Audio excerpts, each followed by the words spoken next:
오늘 히브리서 기자가 동일한 이야기를 우리들에게 하고 있습니다. 우리 1절을 한번 같이 읽어볼까요? 시작. 그러므로 우리는 들은 것에 더욱 유념함으로 우리가 흘러 떠내려가지 않도록 함이 마땅하니라. 아멘. 우리가 들은 것 잘 유념해서 우리가 흘러 떠내려가지 않도록 하는 게 그게 마땅한 거 아니냐? 새 번역에서는 이렇게 나와 있어요. 그러므로 우리는 들은 바를 더욱 굳게 간직하여 잘못된 길로 빠져드는 일이 없어야 마땅하겠습니다. 그러므로로 시작하죠.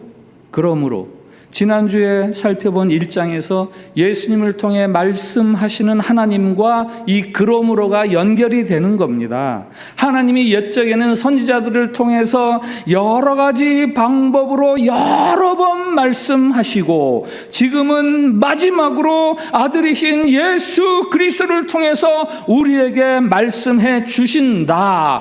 그러므로 이 하나님의 말씀, 그 말씀을 잘 들어야 된다. 그렇지 않으면 우리가 흘러 떠내려간다. 말씀하시는 하나님, 그 하나님의 말씀을 잘 들어야 됩니다.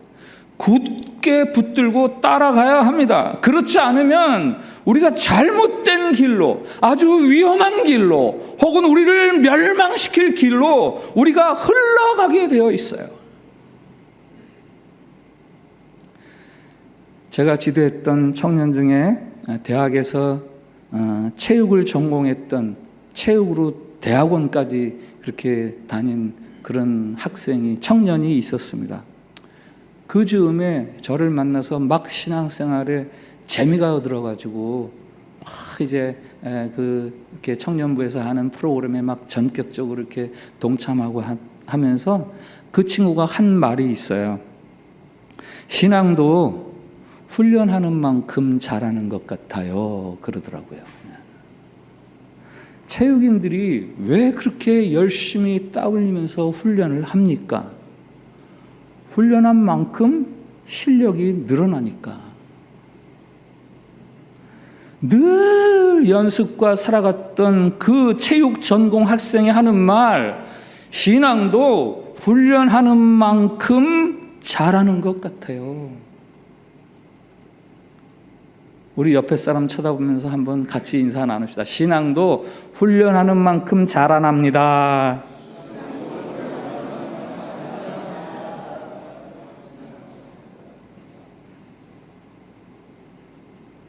여러분의 삶에 신앙을 위해 훈련이 있으세요? 연습이 있으십니까?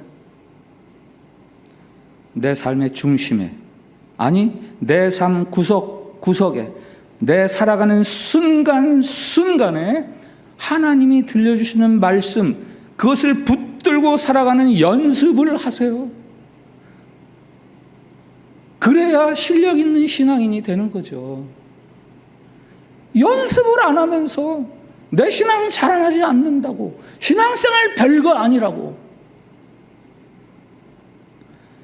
하나님 말씀을 붙들고 살아가는 것이 얼마나 중요한 것인지 2절에서 부정적인 의미를 이용해서 우리에게 강조하는데요. 2절 한번 같이 읽어봅시다. 시작. 천사들 통해 하신 말씀이 견고하게 되어 모든 범죄함과 순종하지 아니함이 공정한 보응을 받았거든. 저게 한글 성경이요, 굉장히 어렵게 번역이 되어 있어요. 천사들 통해 하신 말씀이 견고하게 되어, 이게 확고해서 이런 뜻이고요. 그래서 새 번역에서는 그 말씀이 효력을 발생해서 이렇게 번역을 하고 있고요. 그래서 어떻게 됐다고요? 범죄함과 순종하지 아니함이 그에 마땅한 보응을 받았다. 여기 보응은 부정적인 의미에 말 안 들어서 벌 받았다라는 이야기예요. 이 책의 독자인 히브리 사람들은 구약 성경에 정통한 사람들 아니에요? 그들이 알고 있는 구약 성경에서 천사의 말을 듣고도 순종하지 않아서 보응받은 사람들의 이야기가 있지요. 그걸 두고 하는 말이에요. 천사 말 안 들어서 벌 받은 사람 잘 알고 있잖아. 소돔과 고모라가 하나님의 심판을 받을 때 천사가 롯에게 이 사실을 알려주었습니다. 롯이 자기 가족들을 데리고 도시를 빠져나가려고 하는데 사위들이 말을 안 들어요. 사위들이. 이렇게 되어 있죠. 창세기 19장 14절, 여호와께서 이 성을 멸하실 터이니 너희는 일어나 이곳에서 떠나라 하되 그의 사위들은 농담으로 여겼더라. 이곳을 떠나라 라는 천사의 말을 농담처럼 가볍게 여긴 롯의 사위들, 결국 그들은 도시와 더불어 멸망하고 말았습니다. 민수기 22장에 나오는 발람이라는 선지자를 아십니까? 이스라엘을 좀 저주해 주십시오 라는 모압 왕의 청탁을 받고 이스라엘을 저주하려고 합니다. 하나님의 사자가 나타나서 이스라엘을 저주하러 가는 그의 길을 막습니다. 이 길로 가면 안 된다라는 거죠. 이 길로 가면 이스라엘이 저주받아서 안 돼가 아니라 이스라엘을 저주하러 가는 이 길을 가서는 안 되지라고 천사가 막는 거죠. 발람이 타고 가는 나귀가 그 천사를 보고 움직이지를 않아요. 꼼짝하지 않으니까 발람은 이놈의 나귀가 왜 안 가는 거야 하면서 갖고 있던 막대기로 나귀를 막 후려칩니다. 짐승도 알아듣는 천사의 말을 눈에 돈이 어두워서 하나님의 백성들을 저주하러 가는 선지자가 못 알아듣는 거죠. 그 발람이라는 이름은 구약 성경에서 거짓 선지자로 대표되는 이름으로 영원토록 기록이 되어 있는 거예요. 이렇게 천사의 말을 제대로 듣지 않아도 그 대가를 지불해야 한다면, 하물며 하나님의 말씀을 듣고도 그것을 듣지 않는다면 그러면 우리가 그게 되겠느냐라는 거죠. 하나님이 어떻게 말씀하십니까? 3절 4절을 읽어봅시다. 3절 4절 시작. 우리가 이같이 큰 구원을 등한히 여기면 어찌 그 보응을 피하리요? 이 구원은 처음에 주로 말씀하신 바요 들은 자들이 우리에게 확증한 바니 하나님도 표적들과 기사들과 여러 가지 능력과 및 자기의 뜻을 따라 성령이 나누어 주신 것으로서 그들과 함께 증언하셨느니라. 아멘. 하나님이 말씀하시는 방법이 오늘 여기에서는 세 가지로 나옵니다. 처음에는 주로 말씀하신 바요. 그 다음에는 들은 자들이 우리에게 확증한 바니, 주님으로부터 그 말씀을 들은 사람들이 우리에게 말해준다는 거예요. 그리고 세 번째 있죠. 표적과 기사, 여러 가지 능력을 통해 들려주시는 성령 하나님의 증언. 우리가 말씀을 듣는 과정 속에서 우리 안에서 여러 가지로 나타내시면서 이 말씀을 증언해 주시는 성령 하나님. 예수님이 살아계실 때 말씀을 들려주셨잖아요. 제자들에게. 그 말씀을 들은 제자들이 다른 사람들에게 그 말씀을 전해주잖아요. 그 과정 속에서 표적이 일어나고 이적이 일어나고 기사가 일어나면서 성령 하나님이 계속 듣는 이들을 감동시켜서 그 말씀을 듣게 하시잖아요. 그래서 그 말씀이 지금 우리에게까지 들려진 거 아닙니까?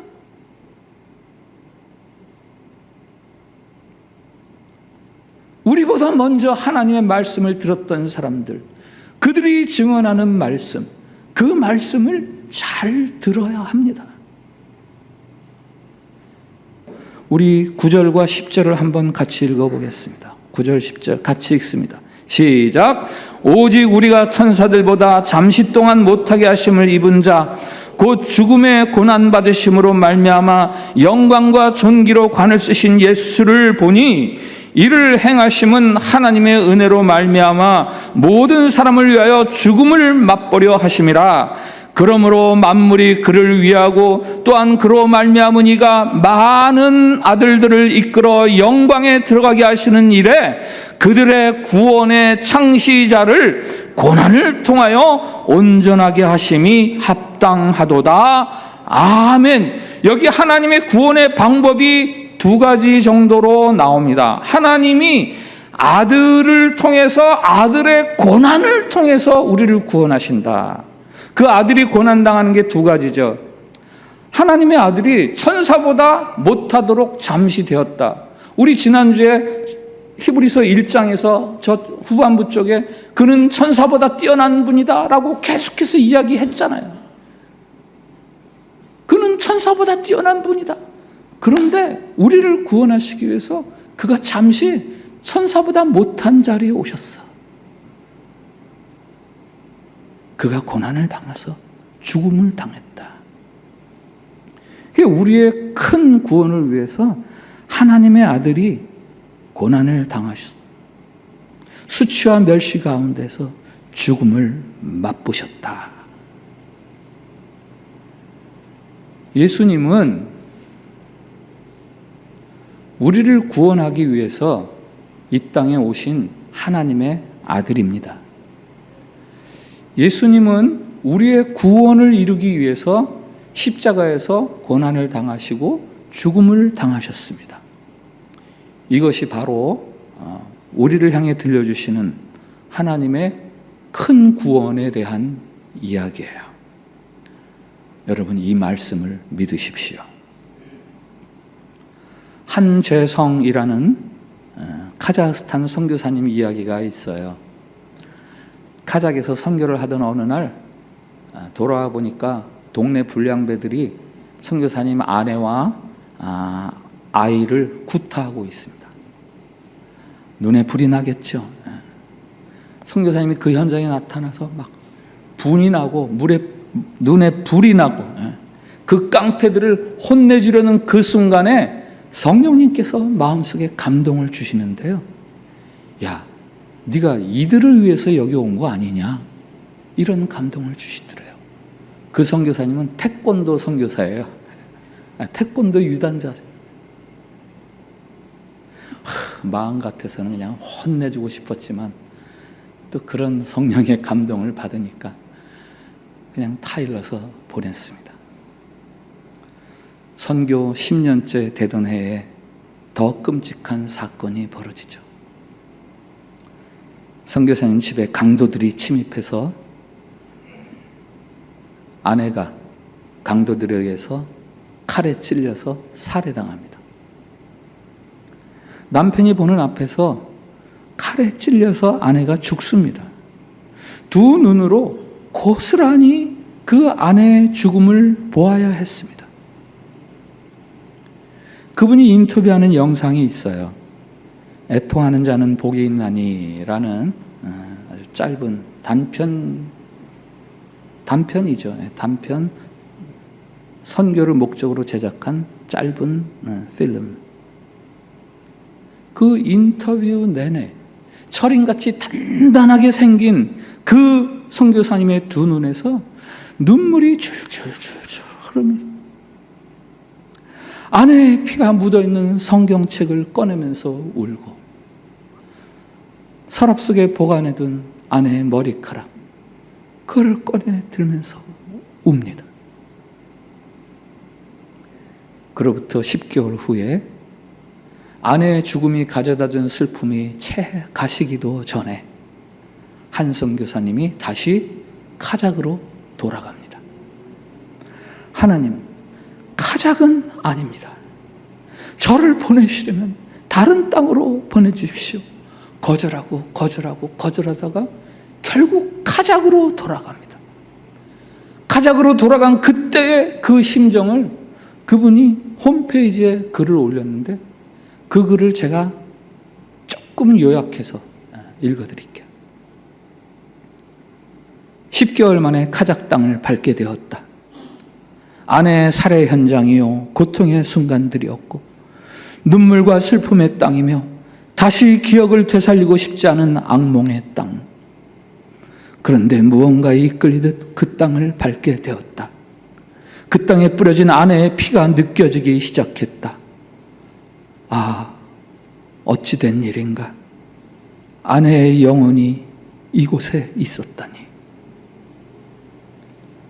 하늘 아버지께서 그토록 침묵하셨던 이유를 이제야 알겠다. 내가 다시 돌아갈 땅은 카작 땅이라는 것을 말씀하시려고. 주님은 내가 다시 그 땅, 그 민족에게 가야 한다는 사실을 알게 하시려고 기다려 주셨다. 이제 나는 아내의 피를 그 땅의 거민들로부터 돌려받고 싶어졌다. 아니, 나에겐 충분히 그럴 자격이 있다는 이상한 배짱까지 생긴다. 난 충분히 대가를 치렀기에 담대하게 그리고 당당하게 예수 그리스도를 전하며 초청할 것이다. 지금 하늘 아버지께서 그 외아들 예수 그리스도의 핏값을 거두어 들이시는 것처럼 나도 그 민족 앞에 뿌린 아내의 핏값을 거두어 드리고 싶다. 아내를 잃은 땅 카작을 향한 한 선교사님의 이 마음은 바로 이 땅을 향한 하나님 아버지의 마음이죠. 죄인된 우리를 구원하시기 위해서 아들을 잃으신 우리 하나님, 애통해 하시면서 눈물을 흘리시면서 어쩌면 억울하고 분통해 하시면서 그러면서 또한 저와 여러분을 향한 그 사랑을 포기할 수 없어서 내 아들을 죽게 한 너희들, 나에게 내 아들의 핏값을 돌려다오. 너희를 향한 나의 사랑 때문에 내 아들이 죽었으니 아들을 통해 들려주는 나의 이야기들을 잘 들어서 내 아들의 핏값을 나에게 돌려다오.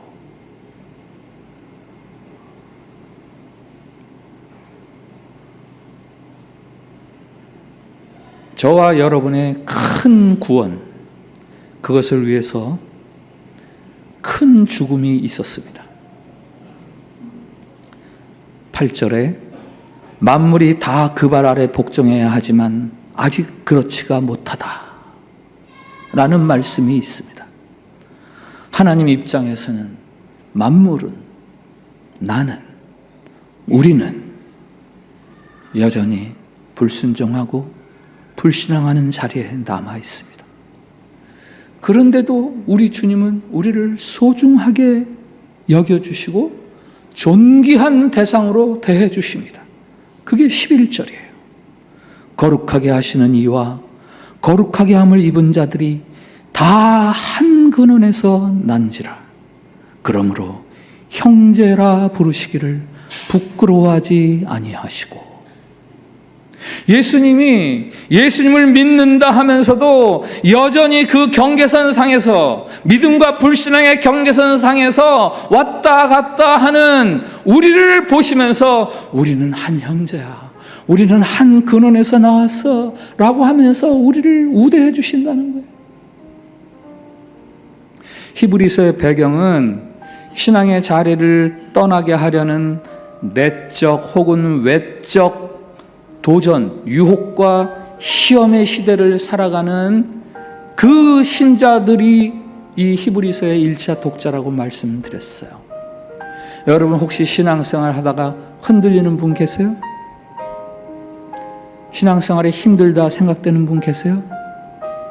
여러분의 삶이 전쟁처럼 복잡하고 삶이 분주하고 삶이 치열하다 할지라도 그것들 속에서 들려주시는 하나님의 말씀, 그 말씀이 있습니다. 그 소리를 들으세요. 삶이 너무 어려워서 그 말씀 듣기가 어렵다고요? 삶이 너무 분주해서 난 너무 여기에 치열해야 되기 때문에 그 말씀 듣기가 어렵다고요? 버스 타보셨죠? 버스가 흔들리면 어떻게 합니까? 어떻게 하세요? 버스 흔들리면 손잡이를 잡아야죠. 버스가 심하게 흔들리면 어떻게 합니까? 손잡이를 더 꽉 잡아야죠.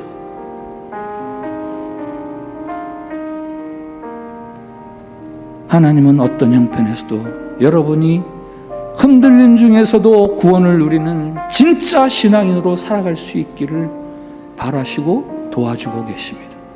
그래서 오늘 큰 구원 이야기, 예수님 이야기를 다시 한번 또 들려주시는 거예요.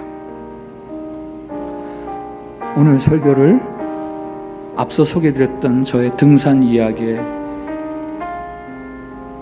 그 결론으로 오늘 설교를 마무리 짓겠습니다. 말 안 들었다가 죽을 뻔했어요. 내 마음대로 했다가 죽는 줄 알았습니다. 이걸 좀 긍정적인 언어로 바꾸면 말씀을 잘 따르세요. 그래야 큰 구원을 얻습니다. 내 마음대로 살아가는 삶 대신에 말씀대로 살아가는 삶, 거기에 큰 구원이 있습니다. 오늘 말씀 앞에서 드리는 우리의 공동 기도가 있습니다. 주님, 예수님의 고난으로 이루신 우리를 위한 큰 구원 감사합니다. 주님, 들려주시는 하나님의 말씀을 잘 듣고 굳게 붙들게 하옵소서. 주님, 믿음을 흔드는 세상 속에서 우리가 지탱할 든든한 반석이 되어 주옵소서.